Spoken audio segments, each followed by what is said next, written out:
La mayoría de los vídeos de este tipo, y desde luego no faltan en YouTube, acaban hablando de uno de estos temas: el petróleo, la ineficiencia en la producción de ciertos tipos de tanques, o que la Unión Soviética era simplemente demasiado grande para ser conquistada. Creo que todo terminó mucho antes de lo que sugieren esos vídeos. Hitler nunca quiso la guerra con Gran Bretaña y Francia. Había apostado hasta llegar tan lejos y había añadido sin derramamiento de sangre Austria, Checoslovaquia y Memel al Reich sin demasiados problemas. La opinión pública británica e incluso muchos miembros del gobierno simpatizaban públicamente con Hitler y consideraban que se trataba de causas justas. Al fin y al cabo, todas ellas, excepto Bohemia y Moravia de Checoslovaquia, eran zonas étnicamente alemanas, así que sin más comentarios, presentamos la historia de la marcha de Alemania hacia Austria, cruzando el puente sobre el río Salzach hacia Salzburgo. Incluso hasta el día en que declaró la guerra a Polonia, Hitler no creía que Gran Bretaña fuera a cumplir su garantía. De todos los incidentes diplomáticos hasta entonces, este era el que tenía más sentido. Danzig era una ciudad totalmente alemana, e incluso Chamberlain dijo que sus condiciones a Polonia eran extremadamente generosas, pero tras un periodo de confusión e incertidumbre, Hitler se equivocó y Gran Bretaña envió un ultimátum y declaró la guerra. Cuando Hitler recibió la noticia, miró fijamente a Ribbentrop y le preguntó: ¿y ahora qué? Al final, sin embargo, Alemania se puso manos a la obra, al estilo de la guerra relámpago. Alemania no estaba preparada para la guerra, y solo Francia tenía más tanques que Alemania, por no hablar de Gran Bretaña y Francia juntas. La única forma de ganar era mediante sus tácticas de guerra relámpago, que funcionaron tan bien en Polonia. Pero para cualquiera que no esté familiarizado con la geografía básica, Gran Bretaña es una isla y no se puede cruzar el Canal de la Mancha con un tanque. Nadie quería realmente esta guerra, pero los aliados no querían perder prestigio, aceptando las incesantes ofertas de paz de Hitler. La opinión pública británica estaba mayoritariamente a favor de ponerle fin. Danzig, el motivo de la guerra, ya estaba en manos alemanas, sin medios reales de recuperarla, sin millones de muertos. El periodo de la Guerra Falsa duró 8 meses y no pasó nada realmente hasta que un hombre al que no le importaba el coste dio un paso al frente. Winston Churchill había vivido avergonzado durante años desde la Primera Guerra Mundial, donde su aventura en Galípoli terminó con más de 300.000 bajas británicas, francesas, australianas y neozelandesas. Durante el periodo de entreguerras se endeudó hasta el punto de quedar incapacitado. Vendió copias falsificadas de cuadros de un artista francés fallecido y realizó otras actividades similares para salir adelante. Hasta que un día, un grupo en la sombra llamado The Focus, liderado por un banquero de origen austriaco llamado Sir Henry Strakosch, que se trasladó a Gran Bretaña después de hacer fortuna en las minas de oro de Sudáfrica, pagó las deudas de Winston Churchill y comenzó a pagarle enormes sumas de dinero para que se convirtiera en un cómplice a sueldo para impulsar la guerra con Alemania.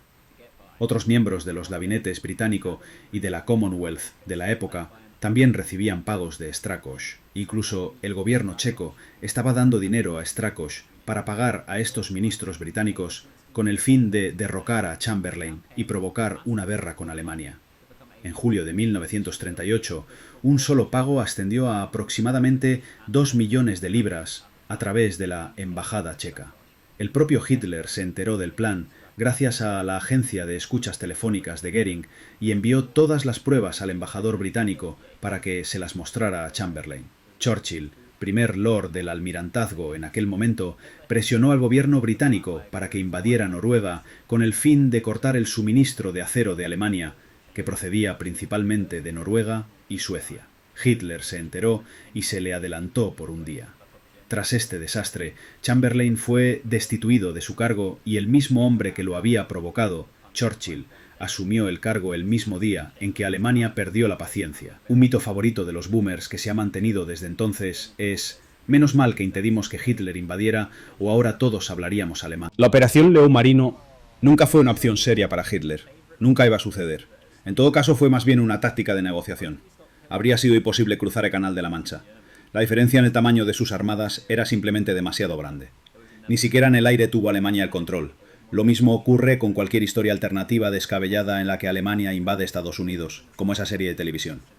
Es casi imposible desde el punto de vista logístico, en la última fase del juego Hearts of Iron, por no hablar de la vida real.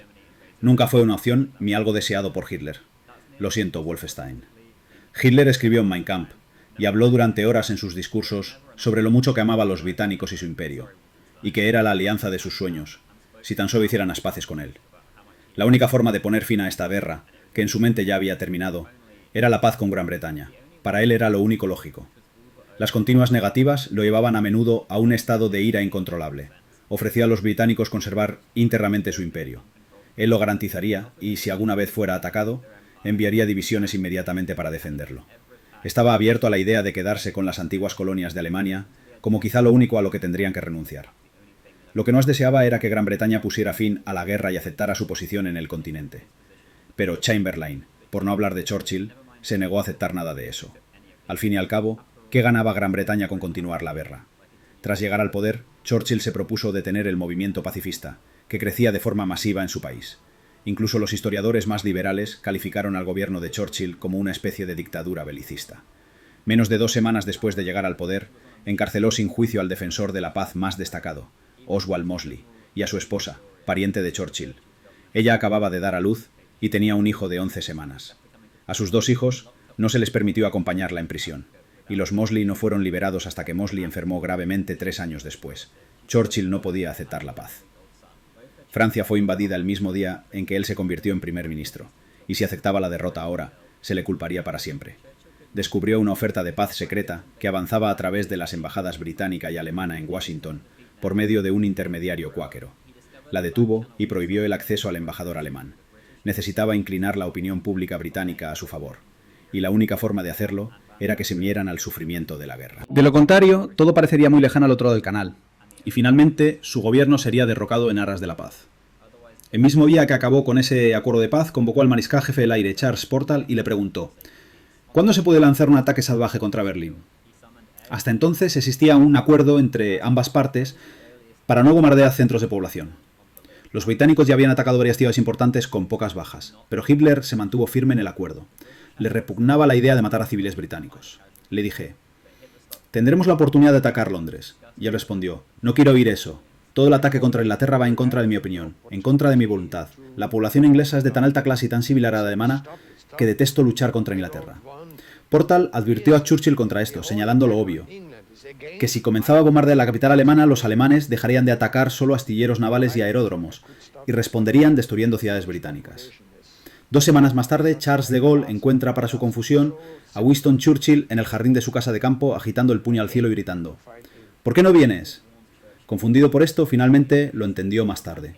El 24 de agosto, Churchill encontró su excusa. Un avión alemán falló su objetivo, una refinería de petróleo, y alcanzó Londres, matando algunas gallinas y derrumbando algunos edificios antiguos. No hubo víctimas mortales.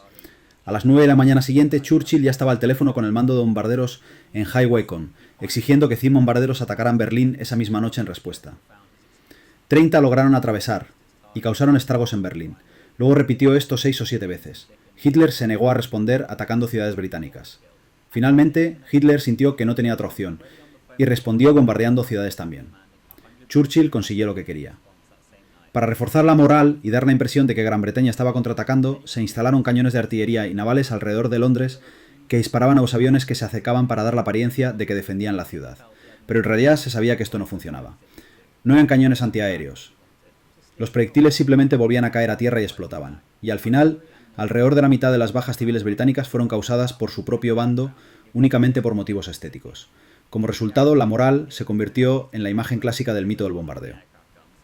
Todos se unieron para derrotar a Hitler, sin importar el coste. Había comenzado el vaivén de los bombardeos terroristas sin restricciones. No había vuelta atrás. Librar una guerra así cuesta dinero, mucho dinero.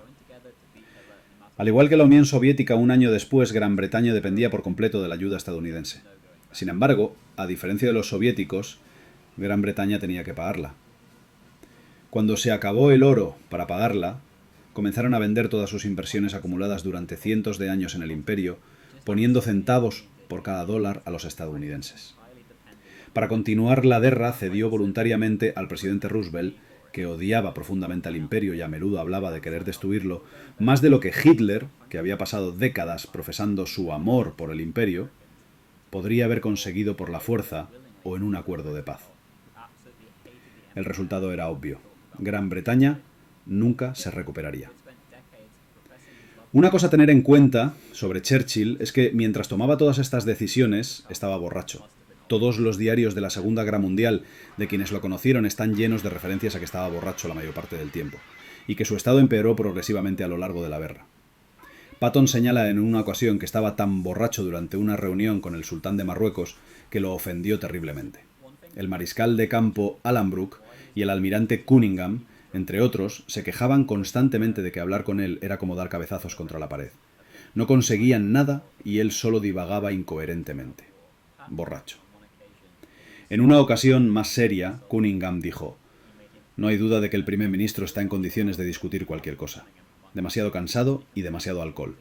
Esta noche estaba de muy mal humor, grosero y sarcástico. Tuvimos un par de discusiones con él sobre el lejano oriente. El resultado final fue que nos sentamos desde las 10 Palar hasta la 1 de la Chaya, escuchándole decir tonterías y sin llegar a nada».